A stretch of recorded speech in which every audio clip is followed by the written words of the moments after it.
World Zero, what's going on? Man, I have not been able to stream as much. I'm probably have to do another short stream today, 30 minutes to an hour.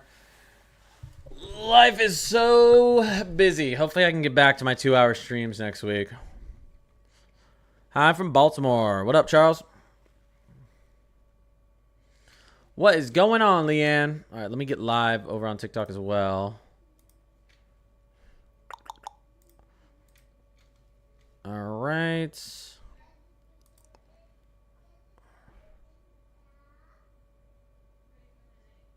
And they didn't believe me. Well, listen. You're less likely to get snow in March. Well, depending on where you are. But when you get snow, it tends to be heavier snowfall because you have a lot more moisture in the air, especially out east, along the coast as well.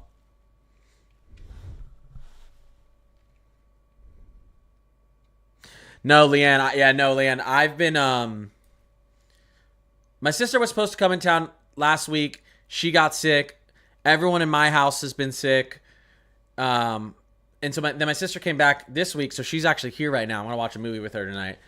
But I've just been, and with work and everything, I usually like to stream for 2 to 3 hours a night. And I missed 2 nights ago. What did I do? 35 minutes yesterday. But I'll get back to my normal schedule. Just been busy. Finally hit the 50s today. I know, right? It hit 40 degrees today in Philly, and that felt good to me. We were out in the sun. Me and my wife were like, wow, this feels nice. My sister, too, because she's from Boston. We were like, woo, 40 degrees and sunny. That felt nice to us because it's been so cold. What's going on, Abby? Happy Saturday, everyone.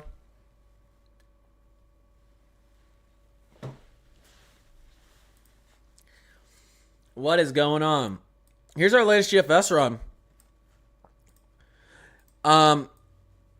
Big moisture pushing into the Pacific Northwest. Big moisture pushing into the Pacific Northwest. Hi from Michigan. What's going on? You guys are going to stay cold for a while. Yeah. So we do have a little bit of severe weather down in the southeast. More of like a flash flood watch than anything. Heavy moisture falling in southeastern Texas and Louisiana.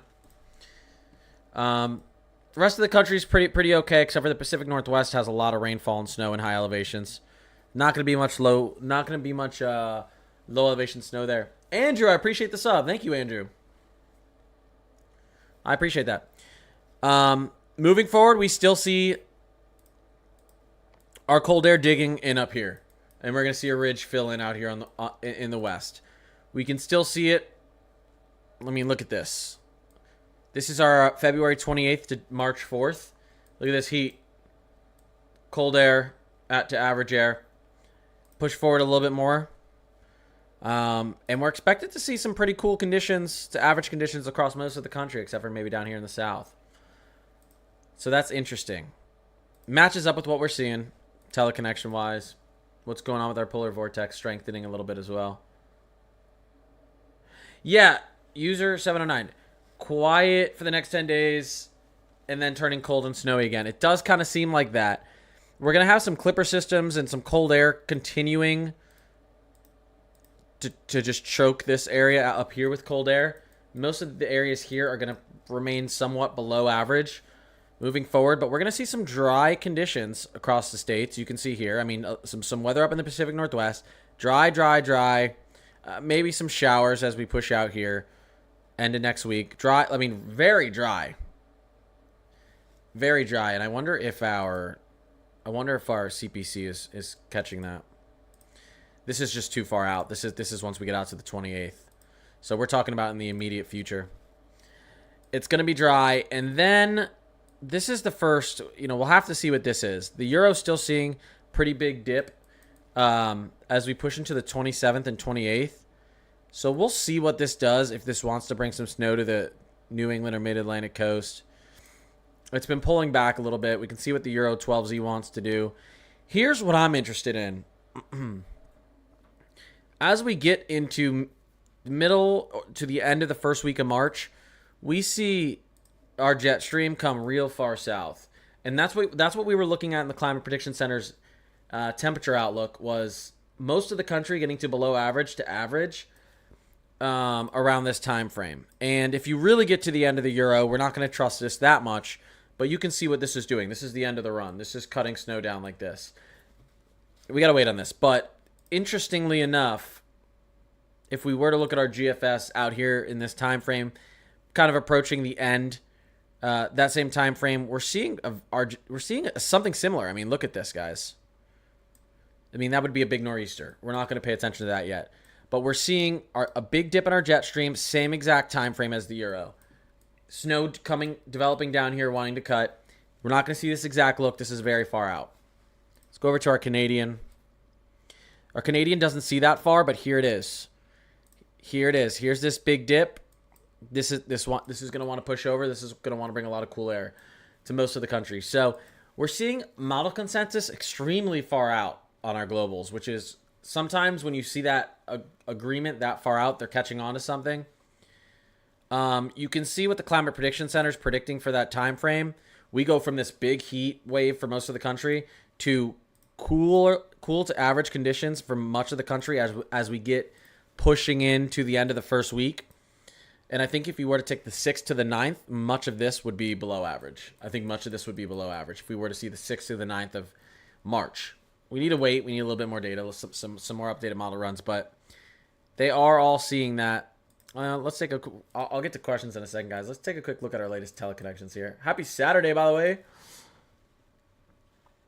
We ended about 110 consecutive hour streak of being below freezing. Yeah. Yeah, it's been, yeah, that's crazy. Could we potentially see more than 6 inches this March in Baltimore? Potentially, yes. We just need a little bit of help with the our winter tracks. I hate winter with a passion. I feel you. Listen, I love winter, but we've been so cold in Philly with very little snow, and that's the worst type of winter. It's been brutally cold, especially with the wind, and it's always nice to get some snow, but we haven't really been seeing much of that. Eastern Pacific Oscillation, latest on the European ensemble. Pretty interesting dip here. Exactly around that time frame, we see our jet stream dip down very far south that we were just talking about. So this is what I kind of was expecting to see, and here we go. This would be a pretty big dip in our EPO ridge out west. I called, by the way, in my video today, guys. Sometimes I've been not had a lot of time. I already said this, but I'll say it again.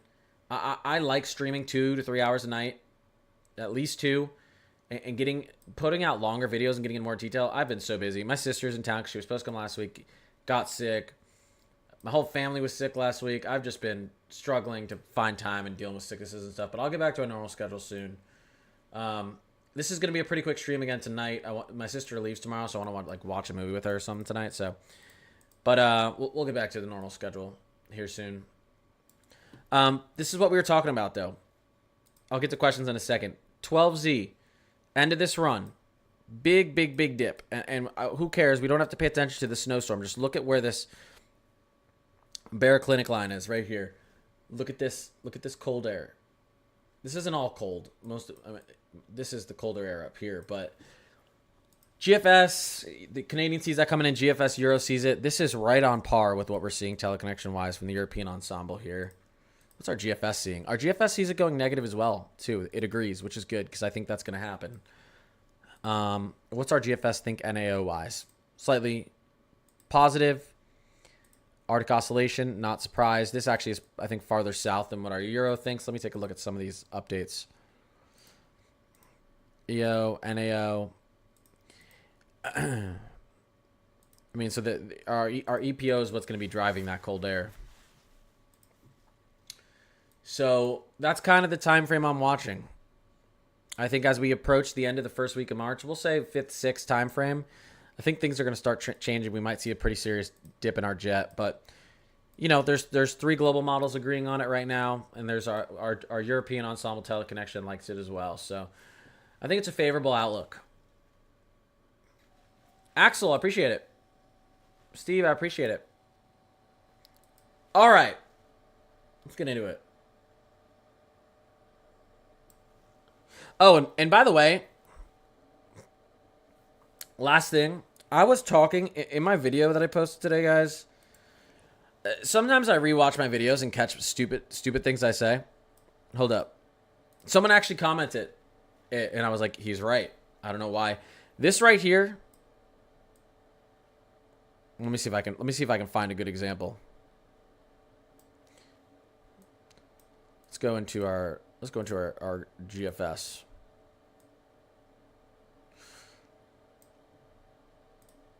This right here would be a reverse omega block. Okay, blocking here, ridging out west. This isn't a very significant one.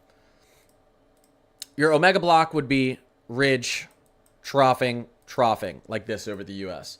And I called it a omega block, but it's a reverse omega block. Anyways, point that out. Every now and then I'll make a mistake in my video and rewatch it. I can't take it down or change it or edit it and repost it. If I do, my account gets shadow banned. TikTok doesn't let you delete videos, so sometimes every now and then I'll catch something I said in a video and be like, "Ooh, I think I said that wrong." But you know, it happens. All right. I just don't want to give you guys ever bad information. Let's see. Is winter done in Texas? Listen, the end of the European run that we don't really trust with precipitation, but I trust a little bit more with cold air, wants to bring some snowy weather into northern Texas. So I would say hold on. You still have a shot here in Texas for some wintry weather. BC, what's going on? What is up, BC? Henry, I appreciate you. What is up? Has your snow been okay? I feel like it's probably been below average this year, hasn't it? Yeah, Grand Rapids. If you guys want to look at what's, if you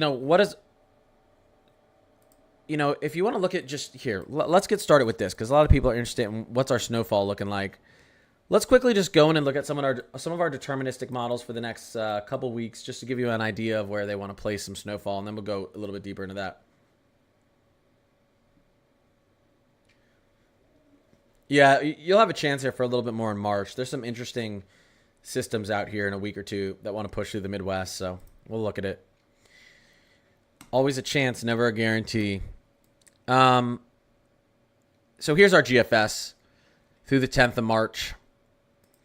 It does want to put a decent amount of snow through portions of the Midwest, Mid-Atlantic, New England, and of course over here in the Rockies. Most of this would be high elevation because you're gonna be stuck in some warm air for a while out here. Some of this is low elevation. So that's what our GFS thinks on our 18Z. So giving a lot of snow chances still out here. You can see some of this gets pretty far south in northern Texas, Oklahoma. European-wise, what does it see moving forward? A lot of snow up here, potentially for portions of the Midwest and New England. Some rocky snow. Now, this is what's interesting. This is at the end of the run, which I spoke about in my video today. But the end of the run, the Euro wants a big snowstorm to push through here or to push through here. Can't really hold on to that right now, but there's a possibility with that. We were talking about that earlier. I'm not really looking at, could this be I'm not really looking at where this is. This is way too far out.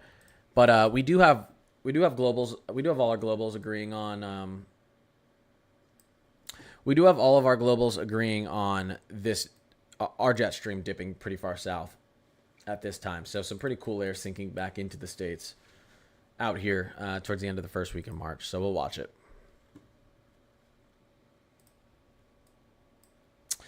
There's also, what's interesting too, and I think I showed you guys this yesterday, but this is interesting too. Let me go to Northern Hemisphere.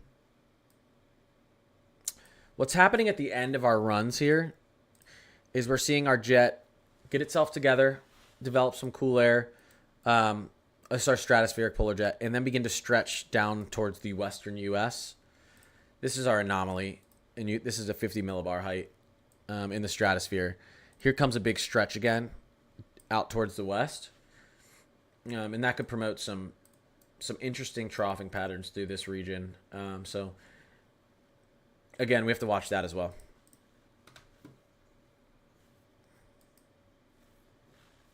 Is Dixie Alley shifting? I mean, Dixie Alley has been shifting for the last 30 years. Tornado Alley in general and Dixie Alley has been shifting slightly east. It has to do with temperature changes in our water out in the Pacific and how these ridges and how this cool air is moving into the States and where it's now interacting with the warm air off the Gulf and the Atlantic. It's just shifting slightly east over the years. No problem, BC. Yeah, you know, I'm watching. We'll see what happens with this system if this wants to move out a little bit farther east through the Midwest around the 4th. And then we'll have to see. This is another chance for snow through the Midwest around the 8th. And then you have at the end of this run, this would probably be around the 10th if this were to cut up the Midwest. So there's some chances out here for you people in the Midwest over the next 2 weeks. You know, you got to cross your fingers for some of these. They're not all going to move to the Midwest, but some of them could.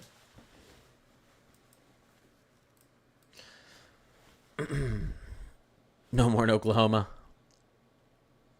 Any decent snow events left for southeast Idaho? Our winter has been abnormal this year. Well, you guys have some good snow moving in right now, don't you? You guys should have some good snow moving in right now. I mean, look at what's happening here. This is high elevation snow, but it's a decent amount of high elevation snow in Idaho. None of that's going to really be low elevation. I mean, if we look at snowfall accumulation in Kuchera over the next 5 days, we're seeing in the mountainous areas a foot. But yeah, I mean, none low elevation. Again, we just spoke about this stretching of our stratospheric vortex potentially out here towards the west at the end of this run. If this does happen, this would actually create you would probably see this were happening around the end of the first week of March. You'd probably see some significant cold air and snowfall as we moved into the end of the second week of March. So, yeah, I would be watching this very closely if I were out there. Although it's my job to watch it. Northwest Arkansas, March weather predictions. Oh, God.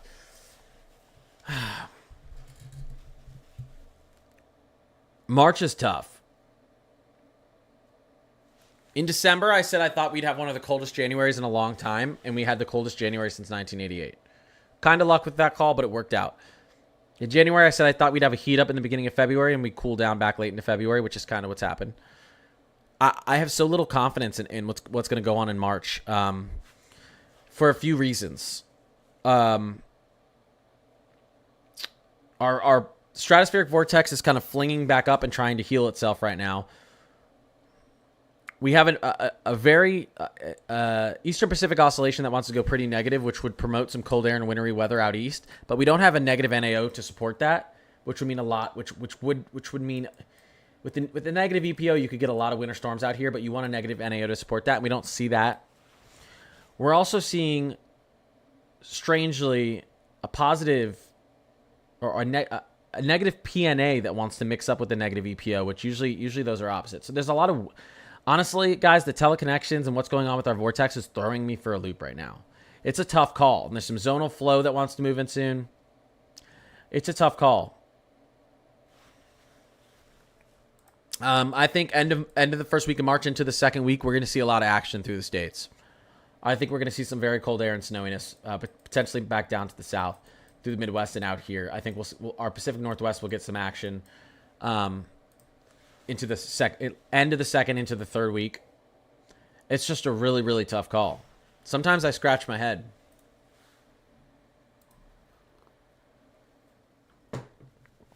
I swear to God, if Virginia Beach gets more snow, I will scream. Scream in a good way or a bad way? What's going on, Kyle? I look like Seth Rollins.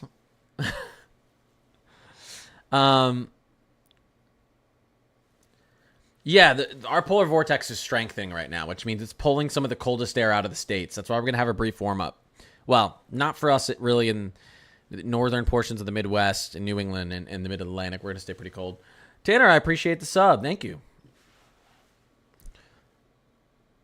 I wonder when hardest month to get snow is. April, I think, is the absolute latest you can get snow. I mean, North Dakota, my wife's from Minneapolis. And I mean, they get snowstorms in late April and early May sometimes. Some of these states up in the center of the continent where you can really, away from the coast, so up here, you can get snowstorms in early May. They've had major snowstorms in April before. Big ones. Please tell me, they've also had huge snowstorms in September and October as well. Please tell me we're going to see New Jersey warm up soon. Love everything you do. Again, there's a section of the country that still wants to remain below average, and it's kind of this area, including the Mid-Atlantic, New England, and portions of the Midwest. So, I just want you to I want you to take a look at this. Let's look at our jet and what it's doing. I want you to look at this. Okay, you typically to the north of this, you're going to be a little bit below average, and to the south of your main jet stream, you're going to be above average. This jet is just cutting off a lot of the portions of the Midwest consistently. We're consistently seeing this. You have a little wobble here. We're consistently seeing this region wanting to stay north of our jet. Okay, we see it here. North of our jet. And then as we move out, you can see this. Here's our jet. So warm air, cold air. This is going to come down, and look, it just consistently. We see a pretty big cool down, maybe a warm up, pretty big cool down for the whole country once we get to the end of this run. This is going to end up, if you were to take, I think, December through March, the end of March, I think it's going to be one of the coldest winters overall we've had in a long time, especially for the Mid-Atlantic, New England, and portions of the Midwest and Northern Plains. You can see what the Climate Prediction Center wants to do for us all the way through the 4th of March up here. That includes Jersey. You can see what it wants to do for us all the way through the 8th of March. Okay, this area up here has not gotten a break. I mean, we're going to warm up a tiny bit here for a few days, Monday to Wednesday maybe. We'll be slightly above average, temperatures maybe in the 40s, low 50s, and then we're back down. This area has just been absolutely, we had the coldest, the United States had the coldest January it's seen since 1998 or 1988, and they highlighted this section for being the coldest in January, which means this was probably the coldest January we've seen in here since the 50s. So yeah, we're expected to kind of keep that a little bit moving into March. What happens too sometimes is actual surface temperatures can get so cold that it's able to help promote that colder surface air as well and hold it for longer. My electric bill agrees? Yeah. My electric bill agrees too. I had a $550 electric bill in January, guys. Because I have electric heating. I'm not gas or anything. Mine's electric. I have wall mounts. Not like window mounts. They're like wall ones that you have a remote for. $550 one month. Yeah, mine was $700. Yeah, I can believe that. Insanity. It's just because it was literally the coldest it's been in 40 years and, and this economy. Kimber, what's going on? Feds, what's going on? Oh, this was $450. Electric too. Yep. I have freaking boiler and it was $700. Yeah, cranking. Yeah, insane. That's what happens when you have the coldest winter in 35 years. You live up north. Insane. Everyone in my neighbor, there's like a neighborhood Facebook page, and everyone was posting like, "Are your bills this high? Were your bills?" And then we're all like, "Yep, yep, going broke out here. I wouldn't mind a brief warm up."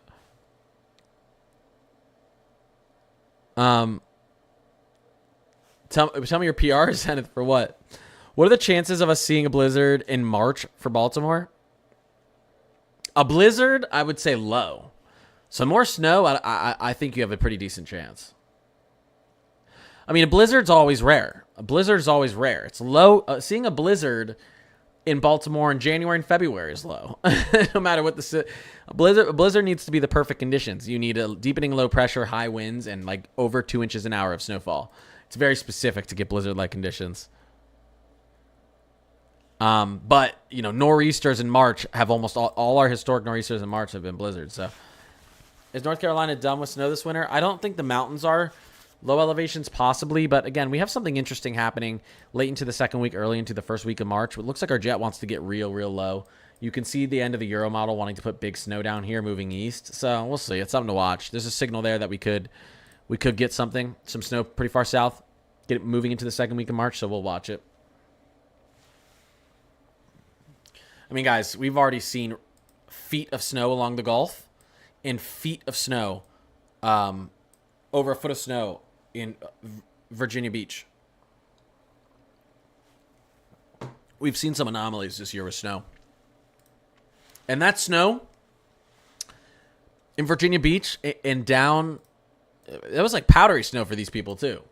Crazy. Pittsburgh done with snow? I mean, probably not.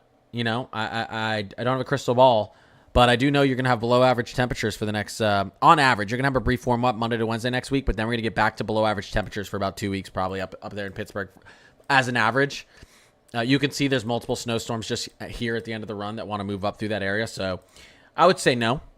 I can't promise no, but I would say no. I'd say we still have a few weeks of chances based on our atmospheric setup and the cold air that wants to stick around up here. It's going to keep our surface temperatures pretty cold. It's going to help promote that cold surface air. What are the chances for the jet stream diving south? It's interesting because I don't see anything in the teleconnections that shows that. We see that in our deterministic model run, but I don't see that in the teleconnections. So it's interesting. But what I do see is our stratospheric polar vortex stretching again out here. And at the same time, you start to see this big troughing in the jet fall. So there's something... it's going to start to make sense, I think, here in the next few days. The models are going to have to agree on why they're showing. These deterministic models are going to have to agree on why they're showing a big collapse in our jet stream as we enter the second week of March. And I'm hoping for an explanation soon. I need them to explain it to me because I'm seeing it in the deterministic runs. I don't completely agree with it because I'm not seeing it as much with our teleconnection look.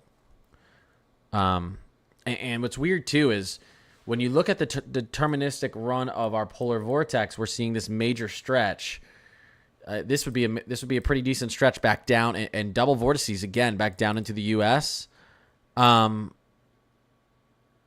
then if I were to go and like look at our teleconnections and we were to go take a look at our Arctic oscillation on our GFS or Euro, it looks like it wants to stay positive, which is a pretty a tight, nice jet stream over the Arctic. So.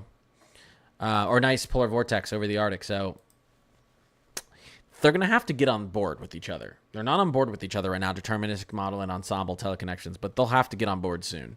And as soon as they do, I'll be hollering from the rooftops at you guys to come check it out, what I'm seeing. And I think, guys, that's part of the reason I don't have as much confidence going into March because there's just not agreement amongst the data, amongst what I'm seeing in the models that are deterministic and the models that are ensembles. Deterministic is like one model run that they have the most confidence in, and the ensembles is all of them blended together. And a lot of times you'll see your ensembles start to match up with your deterministic run, but they're not on the same page at all. Interesting. I mean, you can see here in the teleconnection they are, but not in the actual model runs.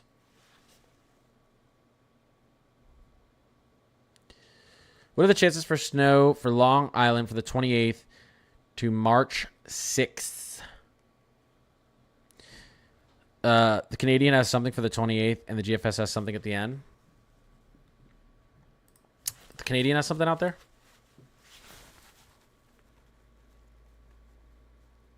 I mean,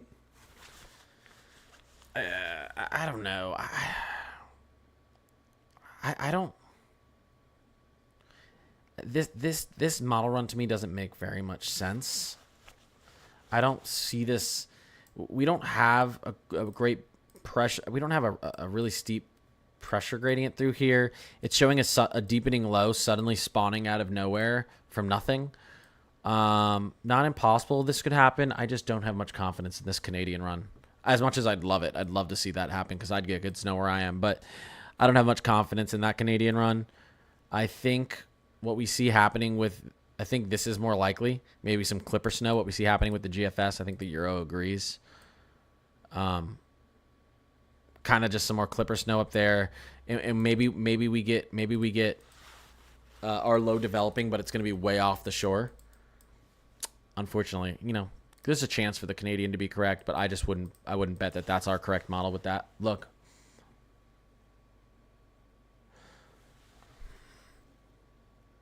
Beaufort, South Carolina get any more snow this year? It's going to be tough to get it in March. We'll need a little bit of luck.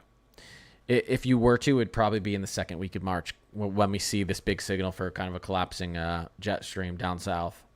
That's probably going to be your saving grace if you get snow. It's possible around that time frame. Do you see any severe weather sprinkled in there? Yeah, that's what's interesting. There's not much of a severe weather outlook. Very little. I mean, March 4th to 6th, we'll have to watch how this develops. This could end up being a much bigger, a much more amplified trough than what's showing here. I wouldn't be surprised. Just based on where it's entering the country. A lot of times these troughs up here will dig. And we'll get a good temperature gradient through here. We'll get some severe weather to the southeast of these systems. So we'll get a lot of lift ahead of these fronts. This is kind of like a signature type of look here. Cold air plunging in, warm air off the Gulf. Your kind of Bear Clinic line here. So I would say here, 4th through the 6th of March. But we've got quite a while. That would be a nice. These would be some nice QLCS tornadoes too if we saw a squall line like that. But yeah, that's like the only thing I see immediately. It's pretty crazy. I mean, I'm not gonna take too much into the end of this model run here, but it's not impossible. Again, depending on if our ensembles, our deterministic models, beat each other out.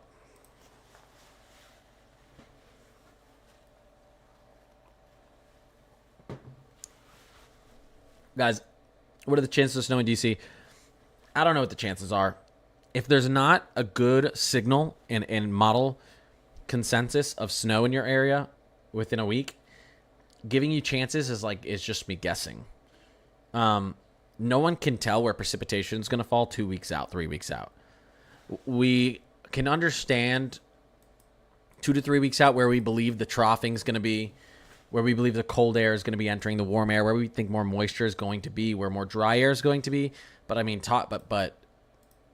even if we say we expect more precipitation and cold air out here as we get into the second week of March, is that going to be here, up the coast here? That is impossible to tell. So if I saw a signal at all for like DC snow anywhere in the near future, next weekend, if we get lucky, we'll have to watch this. If I were to say what's a realistic chance for like mid-Atlantic snow again, would be the 28th through the 2nd of March. This to me doesn't look too significant. We don't have any strong model consensus here, and our teleconnections look weak. There's a very small chance this brings a snowstorm into the mid-Atlantic in coastal New England. Very small chance, but that would be your first chance. Things start to look a lot better as we get on to the end of the first week of March and into the second week.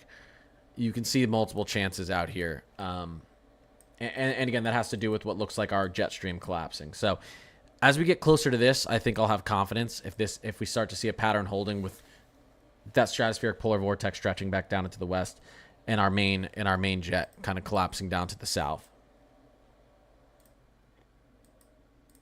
It's too hard to give a percentage on something that's not even in a, we have no confidence even within 300 hours or signal.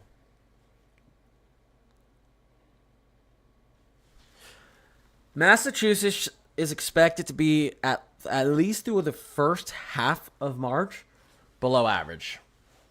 I'd say almost pretty well below average through the first 2 weeks of March. I know you guys have been very cold. You guys have had a below average January and February. It'll continue. We'll see what happens in the 3rd and 4th week of March. The first half of March, it's going to continue. It's going to warm up like Monday to Wednesday, and then, yes, it will get very cold for PA again. We're seeing it. You can see it happen here. I don't like using this for heat because it doesn't always, just because we have high heights, you can see these red isobar lines. Just because we have high heights doesn't mean this is all hot air. Sometimes you have, this is at the 500 millibar level, so this is halfway up in the atmosphere. If you were to look down at the 1000 millibar level, which is the surface, you could actually have much cooler air down here below this 500 millibar height. So you can't always just look at this map and say, oh, blue, it's cold, and oh, red, it's cold. A lot of times that's the case, but not always. And I think there's a really good example here. If we were to look here, say to Wednesday, and we see all of this cold air. Okay, well, let's. If we were to move to Wednesday, and we see all of this, what looks like our blue line isobars, all of this cold air through here, and then we were to go to the same part, the same timeline with our temperature anomalies. Where's that cold air? Where is it? This is all warm. That area that I circled, that's all those blue isobar lines. This is all warm. This is all warm air, except for a little patch here of average air, slightly below average. So you can't always look at it like that, because this is what we're looking at now. Here is this is our 1000 millibar layer. This is our surface. This is what our surface temperatures feel like. When we look at weather, and when we're looking at a future radar map or a composite reflectivity, this is all halfway up in the atmosphere, halfway between our head and the top of where all our weather happens, the top of the troposphere to the surface. This is halfway up above our head where all the action happens. So what's happening up here does not match what's happening down on the surface. Just like when I show you the stratospheric polar vortex, that's even higher than all this. That's over. That's at the 50 millibar level. This is 500. The higher up you go, the lower the pressure. So surface 1000 millibars, halfway up in our atmosphere, 500 millibars in our troposphere, which is the lower atmosphere, 500 millibars. The top of the troposphere, the tropopause, 100 millibars. Stratosphere, you get up into the 50 millibar, 30 millibar, 10 millibar, until you get high enough up and there's just no atmosphere, Is Boone, North Carolina, snow pretty much over? No. You'll have some chances here. It could be over. I can't tell you for sure. But again, I don't want to keep pointing out this, but at the end of the Euro and GFS run, there's snow that's moving pretty far south. Now, don't believe what you see on the future radar, but same time frame, GFS ensemble, European ensemble, teleconnections get a pretty steep negative VPO. And our Canadian at the 240 hour mark has this snow entering south out here, pushing east. So something to watch. There's a signal moving into the second week of March that our winter weather wants to kick in for maybe one last time. Might not be the last time, but that we want to get some winter storms again pushing through the central plains, maybe out towards, we'll see at the southeast. We'll see Midwest out towards the coastal. So, that could include Appalachia. It's not looking like a super hot. I mean, it's looking like a pretty warm start to March out here. But for a lot of these areas, it's looking like, and then especially as we get into the second week, it's looking like an average to below average March, with the potentially, again, collapsing jet stream, which could bring us some action. So there's no signal showing us a super hot start to March unless you're out west. But again, moving into the second week, Climate Prediction Center wants the west to cool down drastically into the second week of March, potentially go negative or below average. Will PNW Lowlands see any more snow? Well, again, I can't tell you. It's we have no good signal for, even here. I mean, there's no good signal for low elevation snow, but I can't tell you what's going to happen precipitation wise 2-3 weeks from now. I can tell you when we see this at the end of these runs, when we see this big collapse in our jet stream, this would put well below average air up here, especially here is where I'm seeing it. But that would give you a chance for low elevation snow up in the Pacific Northwest. I have more confidence in that happening than where any of this future radar snow is going once we get past the 150-hour mark. Appreciate the follows. Appreciate the subs, guys. Thank you. And thank you. How does Boone's elevation make weather vary so much compared to the rest of our state? Well, yeah. I mean, when you're at a higher elevation, you have colder temperatures. That's a big part of it. You also, a lot of times, when you have these systems run into the mountains, you get a lot of lift, a lot of natural lift from the geography. So you get a lot more convection and a lot more moisture buildup over these mountains from a system that may pull in a lot drier conditions out to the east of North Carolina. So a weak system that might not drop a lot of precipitation into the lowlands in North Carolina, that system's going to be forced upwards, and it's going to build a lot of moisture over the mountains. You're going to get more precipitation, and it's going to be falling at a much higher elevation, which is much colder. So your snow chances are just drastically increased.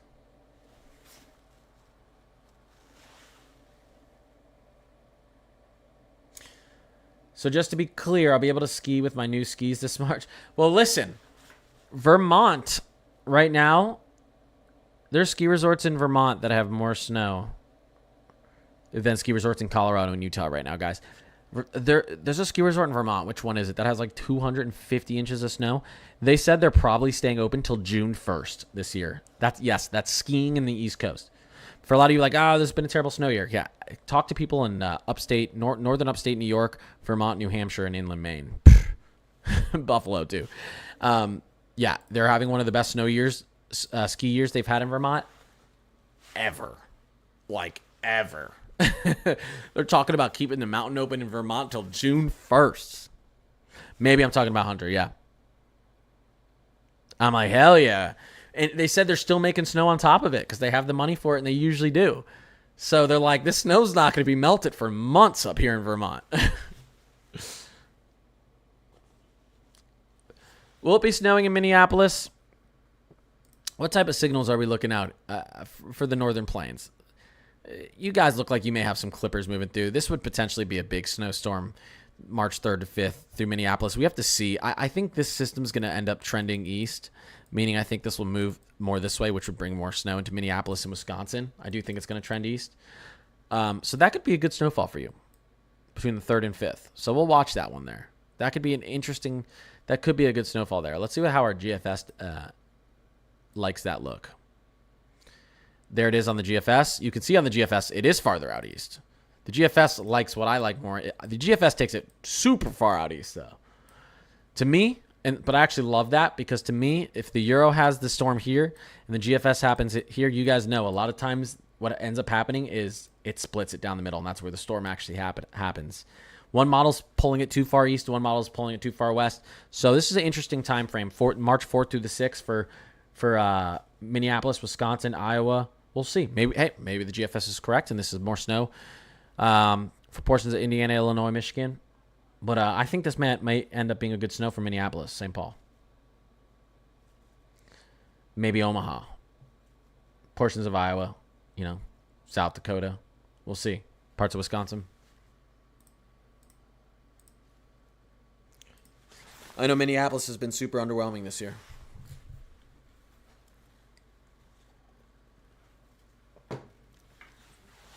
This is pivotal weather, what we're looking at right now. Do you think the storm in Oklahoma can trend further south? Are you talking about this one super far at the end here? Well, we don't know if this is going to happen. This is in an area that we call La La Land, where like stuff out here, models can't see this far out. They try to, but they usually can't. Do I think a storm this far south into the second week of March is impossible? No, we could get snow this far south into the second week of March. We're seeing this collapse of our jet across 3 different global models, so that's what you would call some model consensus. I'm not seeing it as much in our teleconnections. Our polar jet looks like it wants to. Our AO looks like it wants to stay pretty strong, keeping that polar jet to the north. But again, it's very confusing outlook here because I don't see. We also are entering an MJO 8-1, which can bring a lot of moisture and cold air down here. So I think that is messing with kind of why our teleconnections and deterministic models aren't agreeing with each other. Guys, every now and then I scratch my head, and this is one of those times. This is a very confusing outlook and forecast here. There's a lot going on. A lot to consider. pivotalweather.com. This is not an app. It's a I don't think they have an app. It's a website, pivotalweather.com. You can use it for free. It has like 90% of the features for free. I pay for the other 10% because I like seeing the Kuchera snow run, and I like getting the 6 and 18Z updates of the models. But you pretty much get everything else for free. You don't have to pay for it. Snow in PA March 28th. I know the Canadian likes it. If we get snow in PA on the 28th, I think we're going to see clippers, like some light clipper snow moving through, nothing significant. We have one model that likes it. And it's the Canadian. I don't agree with how the Canadian is approaching it. Sorry. I really don't agree with how the Canadian's approaching it. Here's the icon. The icon doesn't see it. The GFS doesn't see it. The Euro doesn't see it. And the Canadian takes this weak pressure gradient here, very weak, out here, and then suddenly pops a nor'easter out of nowhere. Takes this. We've got our coldest air up here, and it suddenly wants to just a deepening low to form and to dump snow. I don't see this happening. Not that it couldn't. I just think this is the least likely of all our cases. Oh, I'm sorry. Did I say I'm talking February 28th? I don't know if I said March 28th by accident. Will Memphis, Tennessee get another snowstorm in March? Again, it's possible. It's possible. Guys, pay attention to the end of the first week of March and to the second week of March. Looks like we're going to get a pretty big push of cold air. I live here in Flagstaff, Arizona. It has snowed a total of 3 inches. This year. Last year, we got around 20 inches. Any big snow coming soon? You guys are staying warm. Yeah.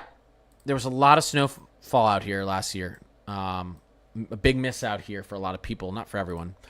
But this year, you guys have been much more dry out here. We kind of saw this happening when we pushed into March and we just had our jet stream split our country like this. And we saw tons of cold air out here. A lot of snow, not for everyone, but we've seen snow down here. We've seen snow down here. Big New England snow. We've had some big snow through this region. Some big snow through the Ohio Valley, too. Kentucky's seen some good snow this year. Portions of Kentucky. The West has struggled. And obviously, if you were to just believe the Climate Prediction Center moving forward, look at this heat out west still. Look at this. Maybe you guys get back into average, slightly below average down there in the Southwest. This is ending up being a pretty bad winter for the West. Again, there's more snow in Vermont than a bunch of the ski resorts in Utah and Colorado. That never happens. You never have more snow in eastern ski resorts than you do in western resorts. Why? Because the mountains are 3 times as high up here. You just get a lot more mountain snow. The mountains up here have been like, we don't care. It's just been piling it while everyone out here has been struggling. So I think that snowstorm that happened, what was it, like in October, where you guys had like 2 feet of snow, or like early November where you had like 2 feet of snowfall out here for everyone. I think that cursed you guys. I'm not going to. I appreciate the gift, but it's a little annoying. Come skiing with me at what, Montauk?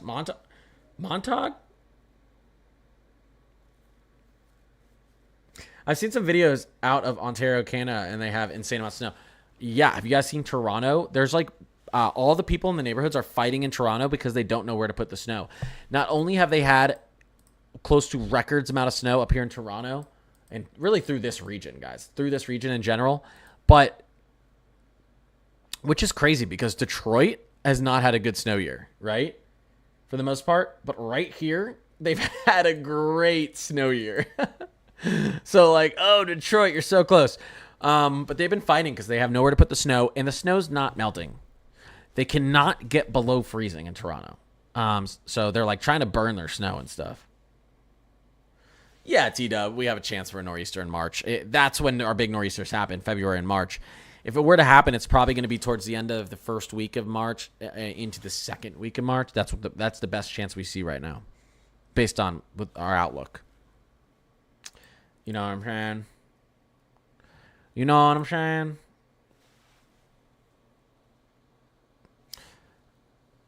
I know it's far out, but it's just a question. How rare is it that two separate low pressures from next to each other? How rare is it that two separate low pressures form next to each other? Like they do at the end of the GFS? What happens at the end of our GFS here?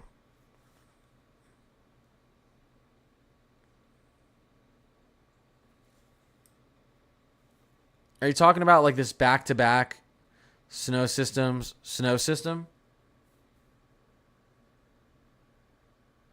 I was kind of joking, Eric, but thanks.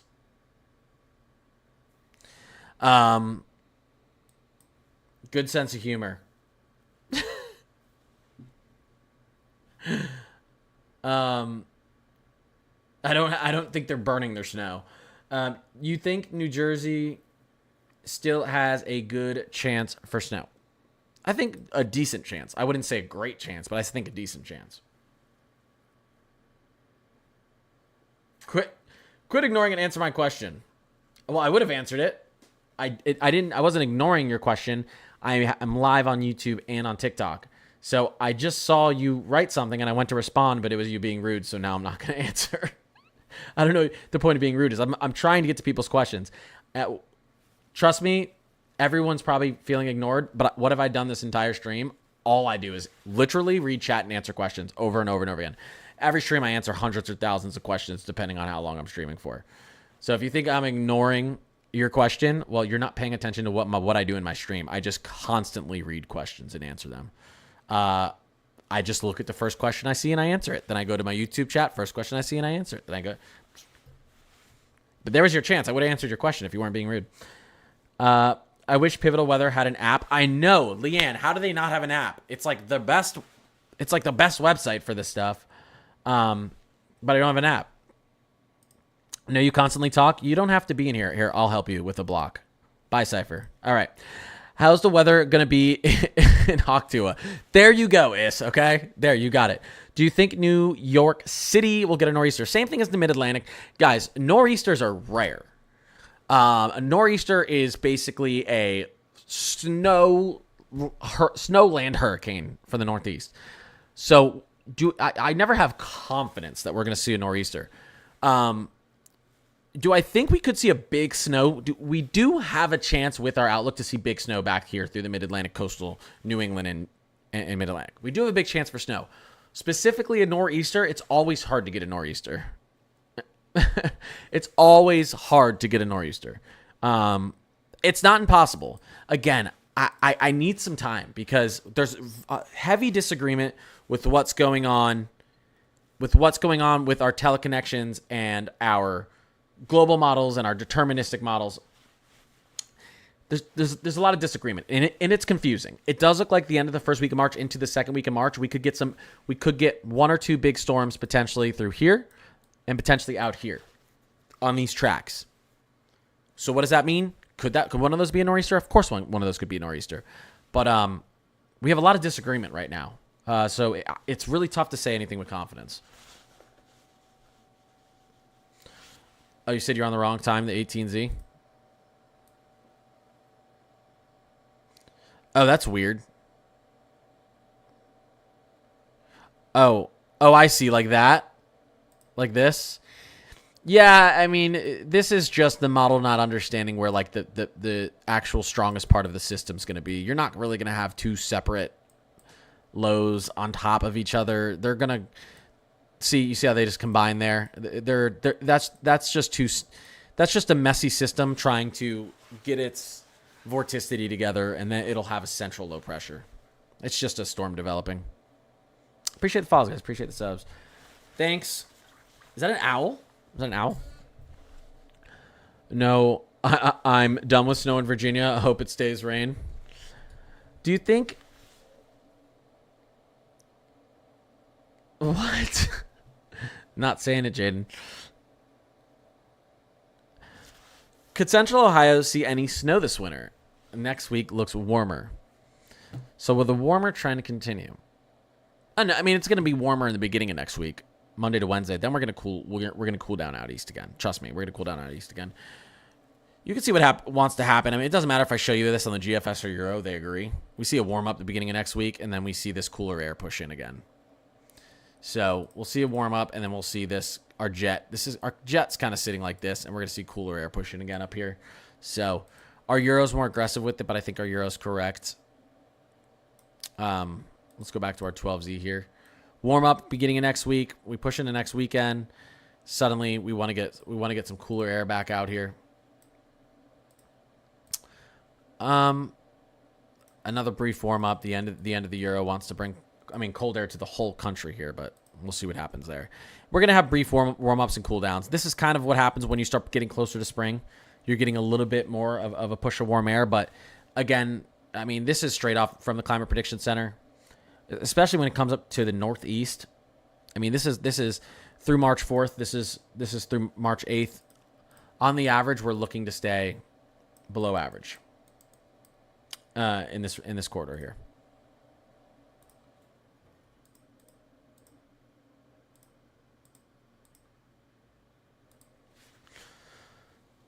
When do you think the 70s will return in the Midwest? We're going to have some warm temperatures again at the beginning of next week from coast to coast. I don't know if that's going to be the 70s for you guys. But third or fourth week in March, we'll see. The first, it looks like right now it's looking like a big cool down. Almost from coast to coast as we push into the second week of March. I don't expect that to just dive out once we get back into the beginning of the third week of March. I said this in my stream yesterday. I don't think we're going to see a consistent warm-up for the East, especially Central to East, until we get into the fourth week of March, at least. Atmospheric river in PNW right now? Kinda. It's more you have like 3 low pressures slamming into the coast. Here's 1, there's 2, there's 3. An atmospheric river, you sometimes get almost a jet stream of moisture pushing into the coast. That doesn't have to be associated with low pressure systems moving in, but it basically is. It's basically acting as an atmospheric river. It's doing the same thing an atmospheric river does. It's just constantly pounding precipitation into the coast with very little breaks. Yeah, over at least the next,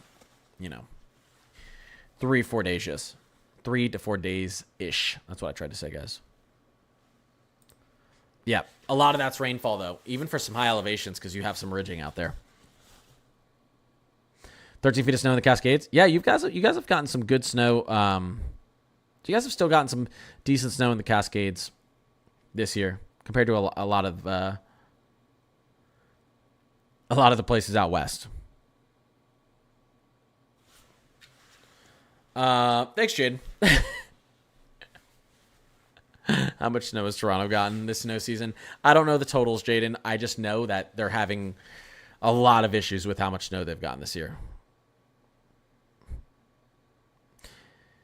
Your brother had some great vids on the Four Nations face-off. Oh, Brett, I appreciate you watching him. Yeah, he's trying to get into this. He played hockey. He made a run at trying to get into the NHL. He didn't go to college. He played, I forget what league he was in. But he was trying to get into what is it, AA or single A or AAA. But he went up. He played hockey all over the country after high school. He played in Wyoming, and he played in North Carolina, and he played in Florida, and he played for a bunch of different teams. And hockey's kind of been his sport. He's nasty actually. He's a really good hockey player. So he's trying to do something with that. Yeah, I'm supporting him. He loves it. So I was like, yo, talk about it. Talk about it online. Talk about something you like. I like doing it. It's fun. He's having a good time with it. Yeah, I appreciate you, Brett. Do you think Long Island can get any more snow? Yeah, there's definitely a chance. Let's watch the end of the first week into the second week of March. I'm telling you guys. I'm down out here. Man, it's been way too cold in Chicago. You're gonna have a pretty cold trend here the first 2 weeks of March too. Some minor warm-ups, but overall average, you're gonna be average to slightly below average through the first couple weeks of March. You'll have warm-ups in between. Live in East Central Alabama. When's the next potential severe weather event? Well, I was just talking about that. There's no major severe weather event. Really, until potentially we get into La La Land on these model runs. This is when we start to see cold air plunging back in here. This is what I'm talking about. The end of the first week into the second week of March. When we start to see that push of cold air, that's when our severe weather chances are going to increase down here. Interesting look, 250 hours out in the Euro, but again, that's 250 hours out in the Euro.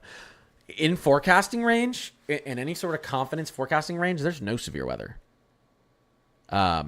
which is good. I mean, some flash flooding potential over the next few days down here and in Florida, but and some flash flooding potential up in the PNW. But if I'm talking about like wind, hail, tornadoes type of event, not much going on.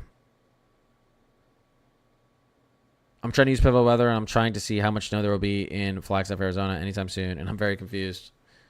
Go to your Euro up here where it says model. I don't know if you can see. Go to where it says model, click on it, and click on the ECMWF. Scroll all the way to the bottom where it says winter weather, and then click on total snowfall Kuchera. And you're going to want to go and change from single image to forecast loop. And then you can go whoop. And you can also zoom into certain regions. Kyle, I appreciate you. Hey, Kyle. I do got to get off here in a second. I want to watch a movie with my sister. She's leaving tomorrow. I am going to stream. I mean, I plan on streaming every single day moving forward. I mean, I've been streaming every day. I missed a day the other day. I've had to stream a little bit less because I've been busy, but hoping to get back to my normal 2 to 3 hours a night. Hoping to, yeah. Yes. I'll be streaming every day. I try to stream. I'm extremely busy with my 9 to 5 and got a kid and another kid on the way. So I've been a little busy, but yes, I plan on keeping this up, posting, streaming every day. Yeah. I would like to increase how much I post and stream. That's the goal. It's just tough. Yeah. I got another kid coming here in a couple months. I got a boy right now, and I got a girl on the way in a couple months. Boy and a girl. It's all I've ever wanted, so it's pretty exciting. I appreciate that. Micah? I always get confused as Micah or Mika, but I think it's Micah. Teach him young with pivotal weather. Yeah, I'm going to teach. Yeah, exactly. Love the streams. I appreciate that, T-Dub. Girls are way easier. Yeah, my son is a maniac. He turns 2 in a couple weeks, and he's a maniac. Thanks, Nancy. Can we see Mexico? Because I'm in... Okay, yeah. Let me pull out real quick here. I'm going to show you this real quick on TikTok. Real quick. Here, real quick. 1 second, YouTube. Let me just go into models, GFS. What's it looking like precipitation-wise down in... Where are you in Mexico? I appreciate that, Renee.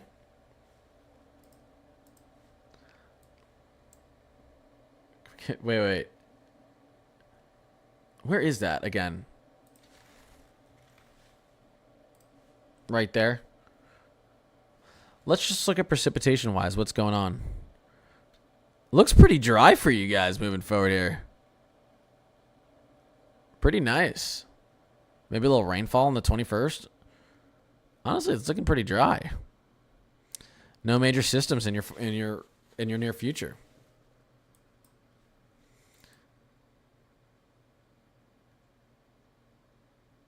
'24th.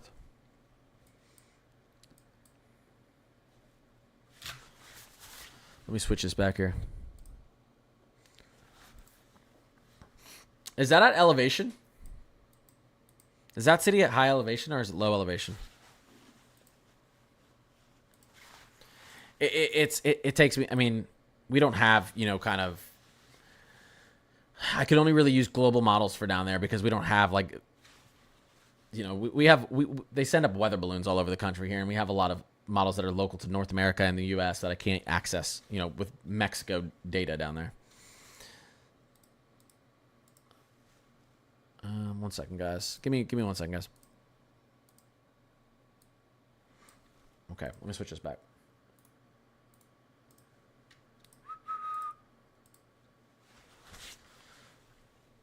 Do I ever get bored of this? No. No, I love weather, and I listen to like lectures about weather on the way to and from work too. I never get bored of it. No problem, Renee. Jay, did you think that Shut up. You guys keep getting me now. I recommend your streams to my cousin, Uncle Spouse. I appreciate that, Kyle. I'm not satisfied with the snowfall I got this winter so far in Central Ohio. Yeah, we'll see. You got a couple chances here, like I said, pushing into the second week of March. It looks like it's going to get cold for a lot of us in the U.S., and we'll have a wintry pattern, maybe for the last time. But I think we might have one or two more good systems moving through.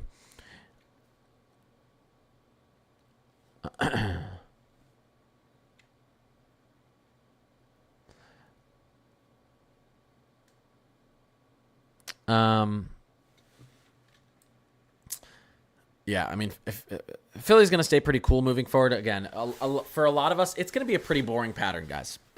It's going to be we've got some weather, some moisture moving down through the Gulf over Florida, some good action up in the Pacific Northwest moving forward. Then we get into kind of a boring kind of zonal flow for much of the country, average to above average temperatures, except up in the Northeast wants to stay pretty cold. Until we get into the end of the first week of March into the second week of March, and then honestly, it's fair game for everyone, guys. Because if this jet stream collapses that far south, it's fair game for snowstorms, for severe weather. This is what we would call a little bit of a lull moving forward, where you can look out in the immediate, confident forecast. There's nothing jumping off the map with our teleconnections or with our deterministic models, but there will be in a few days, maybe a couple days. Because we're going to see some model agreement around this first and second week of March. That's probably going to show us something interesting. All right, guys. I got to get off. I'll be back on tomorrow. I'll post another video tomorrow. And I appreciate you guys being in here. Seriously. Again, I'm sorry my schedule's been inconsistent. And, I've just been... Work's been a lot, So, but I'll be getting back to my normal streams and we'll be all good. I'll be back on tomorrow. I'll be posting some more updates tomorrow, as I always do. And once again, I appreciate anyone who gifted, followed, subbed. Just you guys being in here and chat helps the algorithm. So I really do appreciate it. And I do like doing this. So I always have a good time. Happy Saturday. Enjoy the rest of your night. And I plan on seeing you guys tomorrow. All right. Everyone have a good